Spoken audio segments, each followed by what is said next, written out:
कुछ साथी हैं, बहुत सारे लोग हैं। एक बार इनका सम्मान हम लोग तालियों से करेंगे।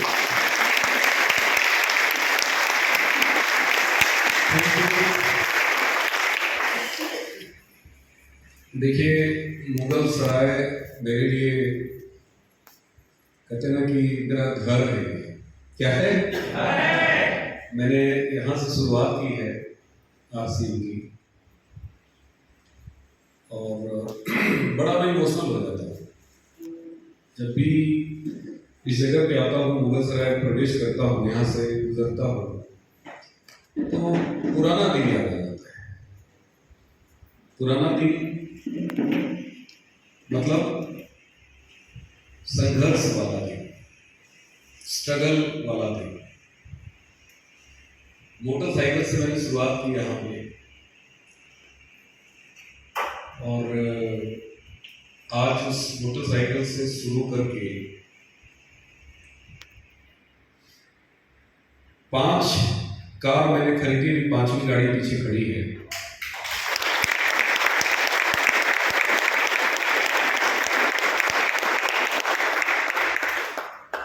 क्या दिया आरसीएम ने, ये बताने लग जाएंगे तो सुबह से शाम हो जाएगा, और शाम से खत्म नहीं होगा। तो बड़ा ये जो भूमि है, चंदौली डिस्ट्रिक्ट, मुगल सराय, यहाँ के लोग मेरी नज़र में इतने अच्छे हैं कि मैं क्या बताऊँ।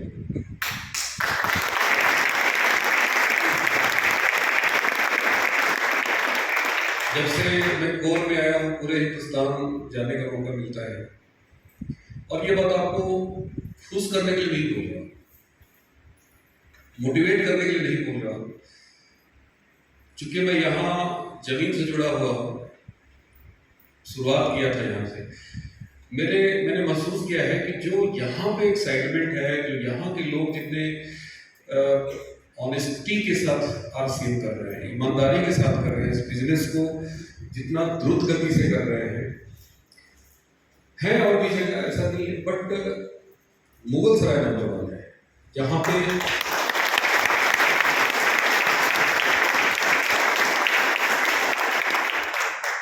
पूरा हिंदुस्तान मुगल सराय को जानता है, आरसीएम के लोगों को जानता है। आनंद कुमार कश्यप जी बड़े फेमस हैं, रविकांत पांडे जी बड़े फेमस हैं। जहाँ भी जाने का मौका मिलता है लोग पूछते हैं, सर आनंद कुमार कश्यप जी मुगल सराय से है ना? मैंने बिल्कुल। क्या और वो रविकांत पांडे जी? मैंने कहा सर वो भी मुगल सराय से।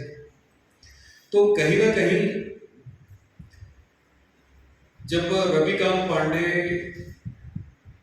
आनंद कुमार कश्यप जी, संजय साहू जी, नवीन कुमार, सुरेश कुमार जी, मनोज कुमार जी, इतने सारे लोग आरसीएम से आगे बढ़ सकते हैं, तो ये सारे लोग क्यों नहीं बढ़ सकते?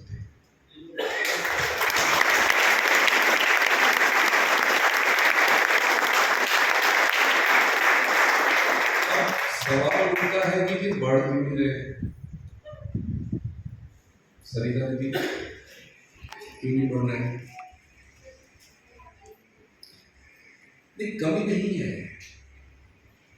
मैं आपको रियल बता दूं, बढ़ना नहीं चाहते, बढ़ना।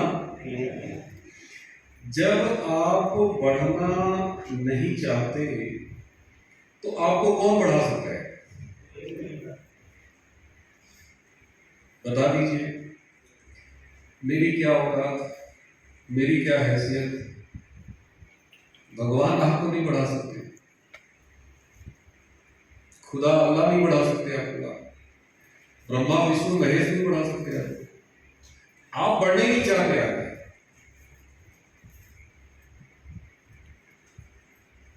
भाई ये भाई लोग सारे जो आगे लाइन पे बैठे मुगल सराय से ही ना, ये हम लेके आए कहीं बाहर से। बालन केसरी जी को देखिए, क्या चेहरे पे चमक आती जा रही है। लोग क्या कहते थे जब मैंने शुरू किया था, तो मुगल सराय में मैं जहां भी जाता तो लोग एक ही बात बोलते कि देखो साहब, आप बैंक वाले हो,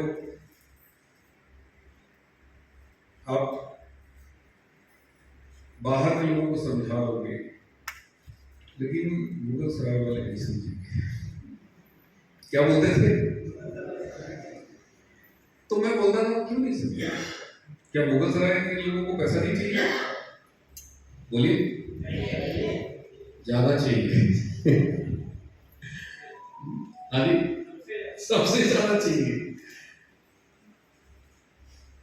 तो फिर क्यों नहीं समझेंगे? देखिए, जरूरत क्या है? जरूरत है विश्वास करने की। जब मैं शुरू किया था उस समय आप जो आगे की लाइन में लोग बैठे हैं, इन लोगों ने क्या किया? थोड़ा जोर से बोलिए। क्या विश्वास किया इन्होंने?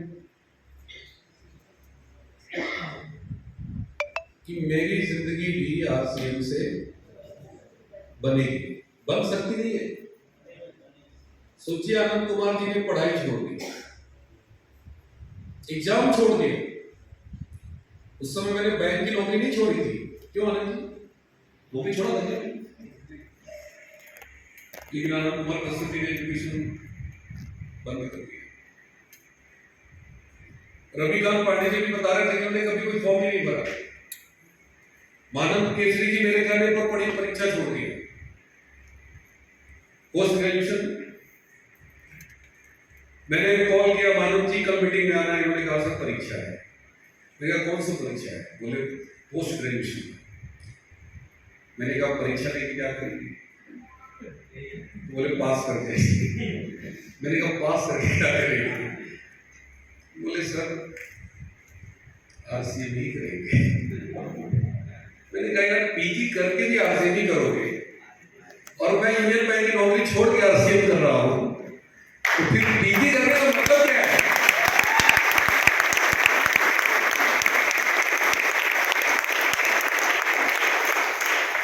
सर ने कहा सर बात तो सही है। अगले दिन मीटिंग में देखिए इन्होंने विश्वास किया। जिंदगी में विश्वास करना अगर सीख गए बहुत बड़ा काम है।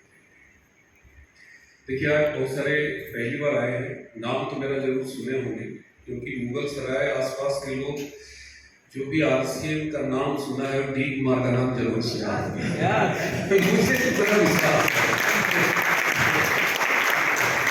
ऐसा हो नहीं सकता कि आरसीएम का नाम सुने और डी कुमार का नाम ना सुने ही नहीं हो सकता। और मुझे बड़ा अच्छा लगता है, कोई भी मेरे को देखता है, नाम पूछता है, ओ आरसीएम वाला, क्या कुछ है? थोड़ा जोर से बोलिए। कई लोगों को बुरा लग जाता है, हमको आरसीएम वाला कह रहा है। अरे आरसीएम वाला कहने से 50 करोड़ के मालिक बन गए हैं, तो आरसीएम वाला बन जाओ ना। बुरा क्या है?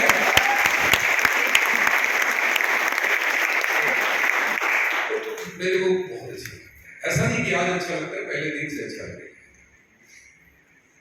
लेकिन फिर भी कुछ नए साथी आए हैं तो मैं अपना परिचय दे दूं। मैं धर्मेंद्र कुमार, वाराणसी में रहता हूँ। बेसिकली मैं बिहार से हूँ। बिहार का नाम सुने हैं ना? एक गंभीर प्रांत है,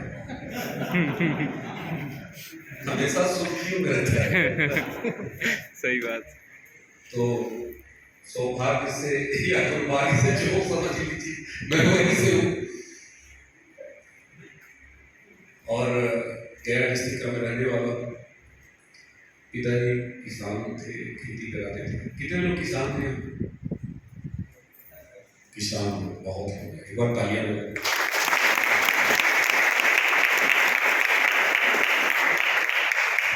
मैं जब पढ़ाई करता था और स्कूल में इंट्रोडक्शन लिया जाता था तो पूछा जाता आपके पिताजी क्या करते हैं, तो ज्यादातर बच्चे बड़े गर्व से बोलते थे कि मेरे पापा नौकरी करते हैं, सरकारी नौकरी करते हैं, गवर्नमेंट स्कूल में टीचर हैं,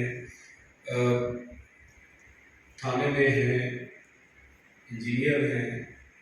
कोई बोलता था बिजनेसमैन है, कोई बोलता था कि पुलिस में है। तो जब मेरी बारी आती थी तो मैं छीनता था, क्या कहूँ मेरे बाबू जी, किसान। किसान का मतलब सबसे कमजोर। हाँ? नहीं, किसान को बड़े हेय किसी से देखा जाता है। जो किसान भाई है वो मेरी बात को समझ रहे हैं। क्या लोग सोचते हैं हाँ मजदूर है, लेबर है, खेती कराता है। तो मेरी बारी आती थी तो मैं बोलता था मेरे बाबूजी किसान है, खेती कराते थे। बहुत बुरा लगता था, इतना बुरा लगता था कि मैं क्या।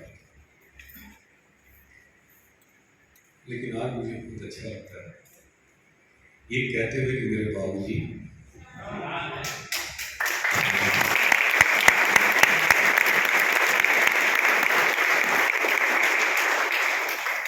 क्यों इतना बड़ा चेंज कैसे आया? बोलिए कैसे आया? आरसीएम की वजह से। बिल्कुल सही बोली थी। अगर मेरे बाबूजी किसान नहीं होते तो शायद मैं आरसीएम नहीं करता। बुरा मत मानना, यहाँ पे कुछ नौकरी करने वाले के भी पुत्र लोग हैं, जॉब कर रहे हैं, आरसीएम कर रहे हैं और अच्छा कर रहे हैं, बुरा नहीं कर रहे। बट मैं अपनी बात बता रहा हूँ, मेरा 18 साल का अनुभव है आरसीएम में, और मेरा अनुभव क्या कहता है कि जो भी ट्रेडिशनल बिजनेस से है या जिसके पिताजी नौकरी करते थे, सरकारी नौकरी करते, जो भी जॉब करते थे, भाई साहब वो आरसीएम आ तो जाता है लेकिन कर नहीं पाता है। मेरा अनुभव कहता है इस बिजनेस में कामयाबी का झंडा वही गाड़ता है जिसके पिताजी संघर्ष किए, जिसके पिताजी गरीब थे, जिसके पिताजी किसान थे। जो निम्न कैटेगरी से नीचे से ऊपर आता है वही आरसीएम में आगे झंडा गाड़ता है।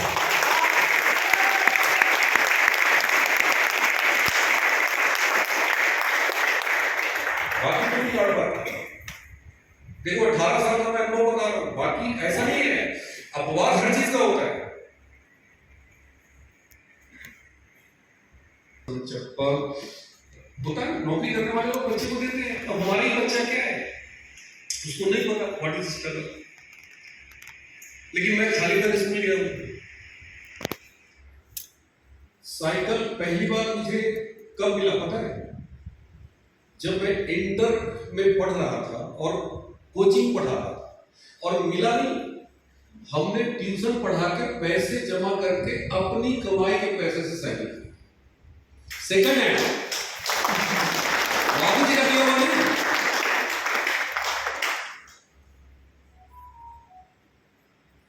किसी मोटरसाइकिल वाले को देखते थे ना, साइकिल बाइक से चलते हुए, या कोई क्लास का लड़का या स्कूल का लड़का या कॉलेज का लड़का, उसमें लगता था काश मेरे बाबूजी भी कुछ नौकरी कर लिए होते, काश मेरे पास भी मोटरसाइकिल।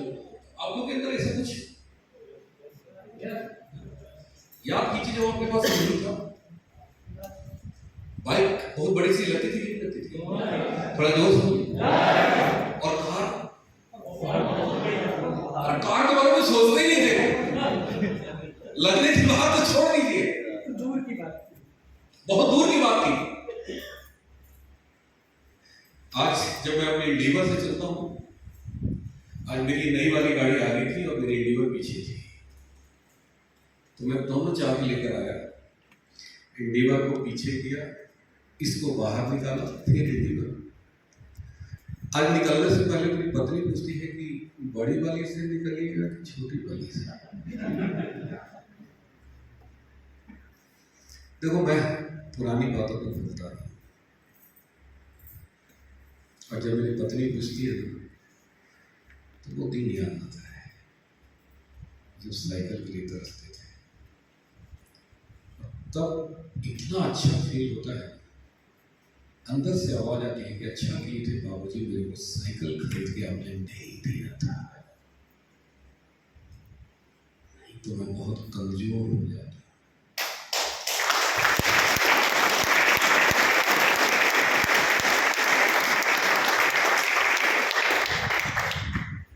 आज पता नहीं कितना जोड़ी जूते हैं मेरे पास, जो मैंने दान कितना कर दिया मेरे को नहीं पता है। कितनी मोटरसाइकिल मैंने दान कर दी, मोटरसाइकिल डाउनलाइन तो मैं पकड़ा देता हूँ, बिजनेस जो बाइक के लिए तरसता था, सबने देखा करते थे, काश मेरे पास एक बाइक चलाता। तो बताइए अच्छा हुआ था कि बुरा हुआ था? थोड़ा जोर से बोलिए। आप बताइए कितने लोग किसान हैं? एक बार फिर से हाथ खड़ा करिए। देखिए अभी संख्या बढ़ गया है, एक बार तालियां हो जाएंगी।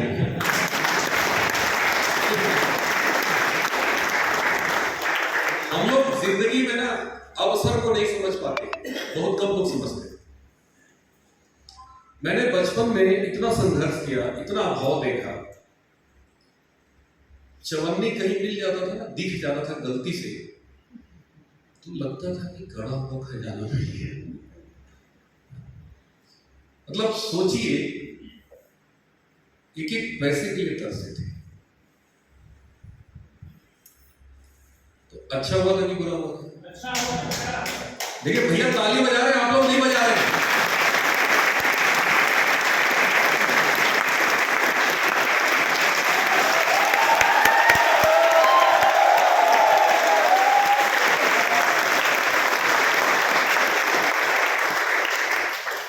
बचपन बहुत अभाव में बीता दोस्तों, उस समय बहुत बुरा लगता था। हाई स्कूल पास किए, ट्यूशन पढ़ा के पढ़ाई किए। मेरे ही भाई लोग को बाबूजी और पैसा दे रहे थे पढ़ाई के लिए, मेरे को भी देते, ऐसा नहीं था। मेरे पिताजी कम पढ़े लिखे थे लेकिन पढ़ाई का बहुत समझते थे। वो कहते थे कि बेटा तुम दिल्ली में जाके पढ़ाई करो, तैयारी करो IAS की। हम बोले पैसा कहाँ से आएगा?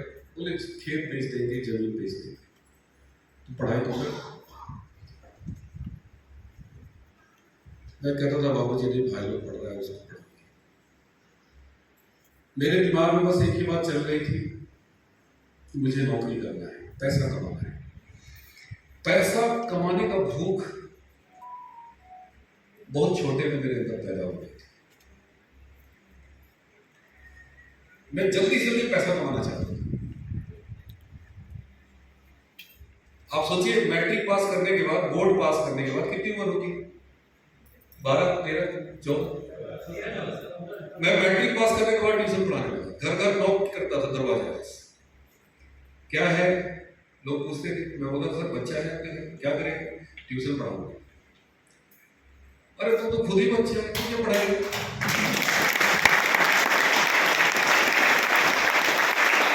मैं बोलता था सर मौका तो दो, LKG UKG 30 रुपया, 10 बच्चे ढूंढ लिए, और उस समय 300 रुपया ट्यूशन से मैं कमाने लगा। मैंने बैंक का फॉर्म भरा, खुद रहने के लिए 75 रुपये में कमरा ले लिए थे। छोटा सा रूम था, 75 रुपये में कैसे कमरा मिलेगा? एक चौकी बड़ी मुश्किल से उसमें बैठता था, स्टोव रखे थे, कुआं था, बर्तन मांजते थे उसपे,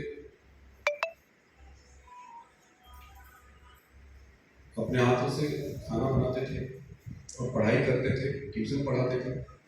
और इस तरह से अपनी पढ़ाई को जारी करते हुए इंटर पास किया। BSc पार्ट 1 के छात्र थे, फॉर्म भरे थे एग्जाम देने के लिए, तभी बैंक की वैकेंसी आई, BSRB लखनऊ। 18 साल 3 महीने मेरी उम्र थी। कितना? मैंने फॉर्म भरा, परीक्षा दिया, पास कर गया, बैंक में आ गए। मात्र 20 साल की उम्र में हम इंडियन बैंक में आ गए थे। हमारे मैनेजर मेरा नाम रखे थे जडेजा। उस समय जडेजा क्रिकेटर आया था, कम उम्र में आया था, उसका वॉच बिल्कुल नहीं था, मेरा भी नहीं था। बैंक में बिल्कुल यंगस्टर थे और बड़ा एक्साइटेड रहते थे, बहुत एनर्जेटिक रहते थे कि यार हमको। बैंक में जाते हैं, काउंटर के उस साइड आप खड़े होते हैं, तो काउंटर के इस साइड वाले लोग कैसे लगते हैं आपको? जो काउंटर के अंदर हो तो कैसे दिखते हैं? अलग फीलिंग आ गई थी। तो वो फीलिंग जब मैं अंदर आया उस जगह पे तो अंदर से लगता था कि I am doing something different. बहुत एक्साइटमेंट के साथ काम करते थे, कुर्सी पर नहीं बैठते थे, खड़े होकर काम करते थे। पब्लिक से पूछते थे, सर आपका काम बताओ, सर आपका काम, आपका काम, आपका काम। बहुत सारे लोगों को लगता था कि यार नया नया मैनेजर आया है, सारा काम देखता है। और काम करना मेरा पैशन था। क्या था? थोड़ा जोर से बोलिए। मैं काम से भागता नहीं था, मैं काम मेरे से भागता था। मैंने 12 साल जॉब किया यूनियन बैंक के अंदर, और ये बताते हुए मुझे गर्व महसूस होता है कि 3-3 आदमी का काम मैं अकेले करता था। 3 आदमी का काम,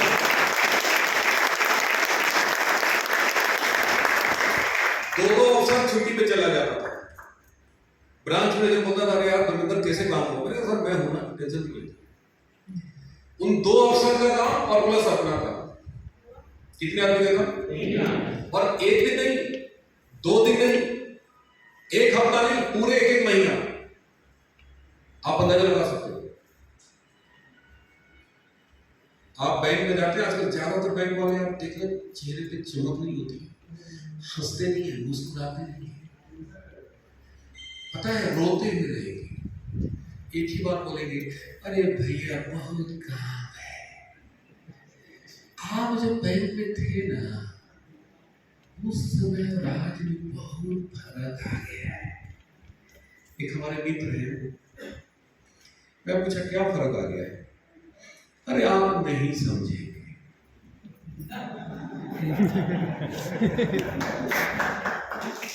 एक कहावत सुने, नतनी सिखावे नानी के नानी निहोर के चल।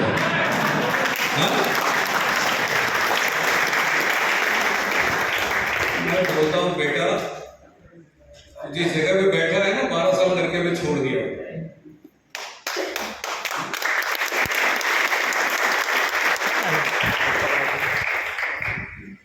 आज का जो जनरेशन है ना, बुरा मत मानना, काम करना ही नहीं चाहता।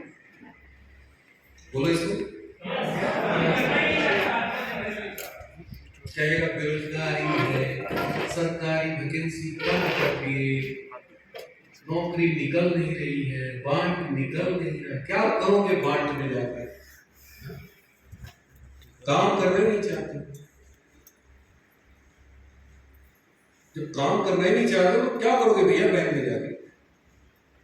आप देखिए ना, बैंक में चले जाइए, फोन पे बात करते रहेंगे। आप खड़े रहेंगे ना तो आपको नोटिस तक नहीं करेंगे। आप बोलेंगे भैया इधर देखेंगे नहीं आपकी तरफ। ऐसा होता है नहीं होता? कितने बेशरम लोग होते हैं वो। आज इसमें स्टेज से मन से बोल रहा हूं, 12 साल मैंने नौकरी की भाई साहब, क्या मजाल है कि मेरे सामने पब्लिक खड़ी हो और मैं टॉयलेट चला जाऊं, चाहे सुबह से शाम क्यों ना हो जाए, नहीं जाता था।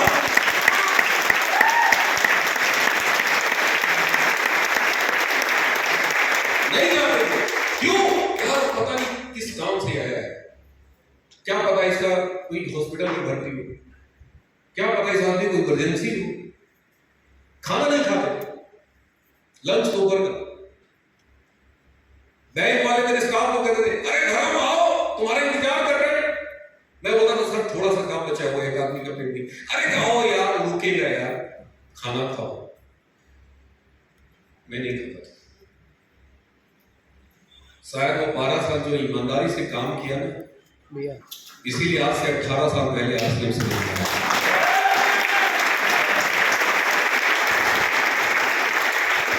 बहुत लोग तो आज की समझ में क्यों नहीं आता? समझना नहीं चाहते। क्यों नहीं समझना चाहते? काम करना नहीं चाहते, काम करना नहीं चाहते। बड़ा मेहनत है यार सीएम में, बड़ा भाग दौड़ है। बैठ के पंखे के नीचे वाला काम चाहिए, सरकारी नौकरी।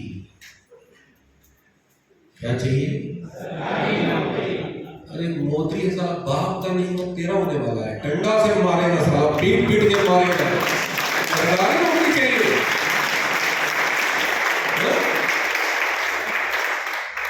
पंखे के नीचे बैठ के काम ले सारे वैकेंसी बंद कर दिया, जाओ तड़पते हो।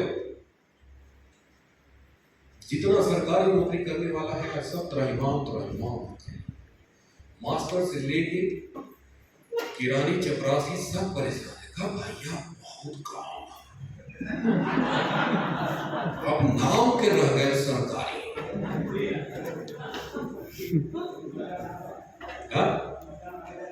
वो मजा ना बा, जो अंदर है वो भी करा रहा है और बाहर है अंदर जाने के लिए करा रहा है।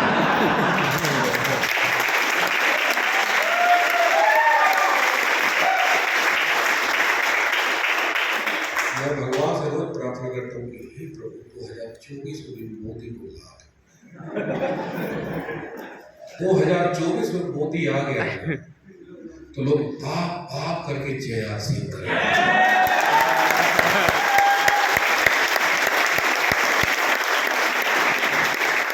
क्या करेगा?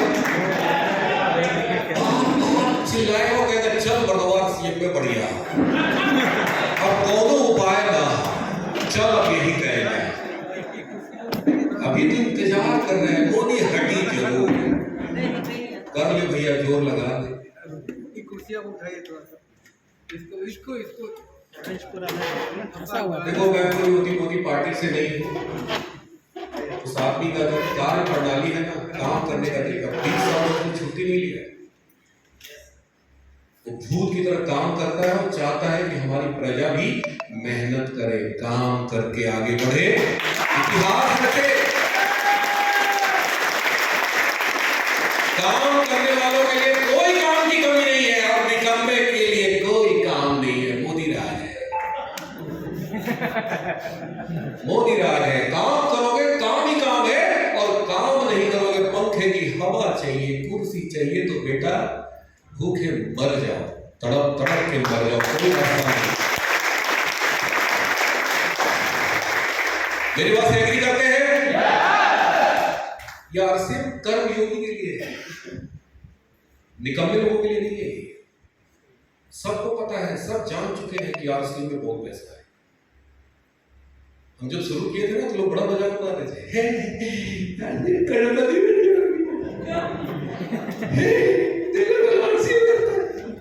इशारा करते थे, मेरे बैंक वाले इशारा उड़ गया इसका।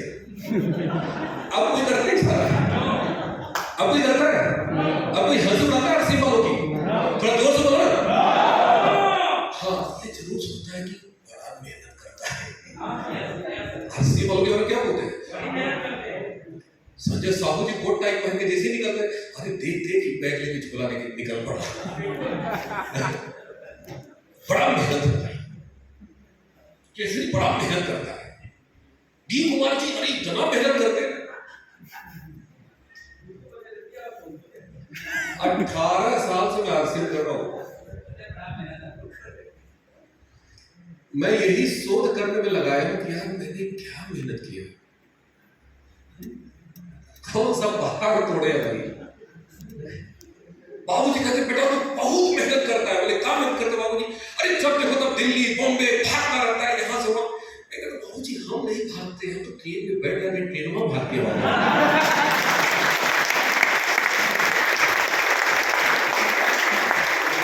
अब बनारस से हम आए हैं तो क्या करके आए? पैदल चल के आए। बताइए क्या करके आए? अरे इतनी अच्छी कार है हुंडई में, क्या मैं बताऊं, इसका एसी इतना कूल है ना, घर में कोट टाइप पहन के जैसे का पसीना निकल रहा था, गाड़ी में आके स्पॉट के कूल कूल कूल, गाड़ी से निकलने की इच्छा नहीं हो रही थी। मैं सोच रहा था यार वही बैठे बैठे मीटिंग हो जाता है, लेकिन गाड़ी से निकलने जब यहाँ है तो देखिए यहाँ भी एसी लगा हुआ है, पसीना निकल रहा है। भाई बाहर निकलो पसीना निकलेगा। लोगों को पसीना वाला जिंदगी पसंद है, ये आरसीएम वाला जिंदगी पसंद नहीं है, एसी वाली जिंदगी पसंद नहीं है, पसीना वाली जिंदगी पसंद। और कहते क्या है? बड़ा मेहनत। अरे बाहर की दुनिया में जितना मेहनत है ना, 10% भी यहाँ मेहनत नहीं है। तीन ही चार लोग ये स्कूल में बाकी कह रहे ना भैया तुम लोगों की बात घुमाओगे तो।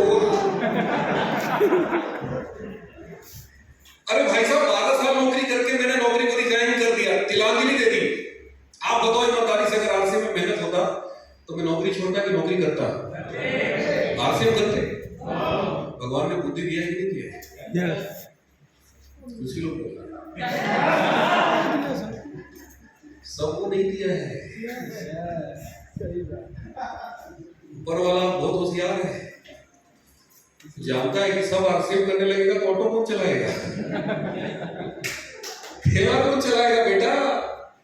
खेत में बिया कौन डालेगा? सब आरसीएम करेगा तो इसीलिए ऊपर वाले ने बुद्धि सबको हेलो नहीं दिया है। क्या हुआ? लेकिन आ गए हैं कुछ ऊपर वाला सब कितना देर? थोड़ा सा दिया है।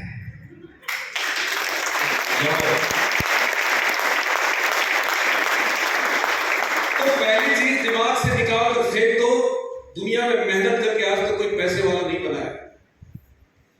मेहनत करके जिंदा रह सकते हैं आप, दाल रोटी कर सकते हैं, आजीविका चला सकते हैं, लेकिन मेहनत करके पैसे वाला।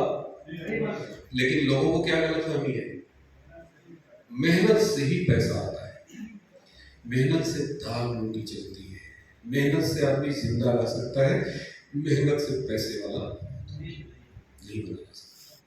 तो पैसे वाला बनने के लिए क्या करना पड़ता है? ये आम आदमी को पता ही नहीं। आम आदमी को ये पता ही नहीं है कि पैसे वाला बनने के लिए क्या करना पड़ता है। मैं बताता हूं, पैसे वाला बनने के लिए मेहनत नहीं करना पड़ता, पैसे वाला बनने के लिए पैसे वालों की संगत करनी पड़ती है। संगत, ये हम लोग क्या कर रहे हैं? मैं जोर से बोलिए, क्या कर रहे हैं? संगत करनी पड़ती है। अगर ये चीज समझ गए कामयाब हो जाएंगे, और अगर ये नहीं समझ पाए जिंदगी भर चंपालाल होंगे घूमते रहेंगे। मेहनत करने से अमीरी नहीं आती, अमीरी आती संगत करने से।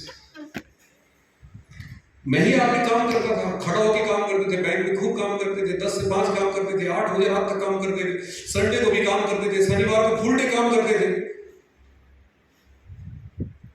कई बार मेरे बैंक के स्टाफ लोग होता था, पता है क्या? अच्छा तुम इतना काम करते हो, तुमको पैसा ज्यादा मिलता है क्या? वो लोग होता था।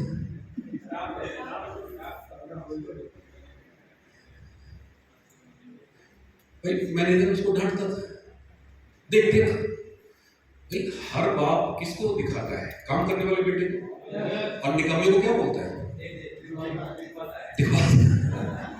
तो वैसे बैंक में मैनेजर बोलता था, उनको बुरा लगता था, तो हमको टॉर्चर करता था। अरे तुम ज्यादा काम करते हो, पैसे जरूर मिलते हैं? नहीं मिलता, नहीं कुछ तो जरूर मिलता होगा कि पागल हो गया, 1 रुपया तुमसे ज्यादा नहीं मिलता, तो फिर कमा क्या करता है इतना ज्यादा? बोलता था हमको मजा आता है। अच्छा अरे तुमको मजा आता है, काम करने में मजा आता है? देखो क्या होता है, जरूर तुम मैनेजर से ज्यादा लेता होगा। नहीं भरोसा होता था। अब मैं कैसे बताता कि काम करने में मुझे, थोड़ा जोर से बोलिए, काम करने में मुझे मजा आता है, काम करने में मुझे मजा आता है। और जिस इंसान को काम करने में मजा आता है, फिर पैसे के लिए काम नहीं करता, मजा के लिए काम करता है। और जो मजा के लिए काम करता है ना, वो आगे आगे पैसा उसके पीछे पीछे।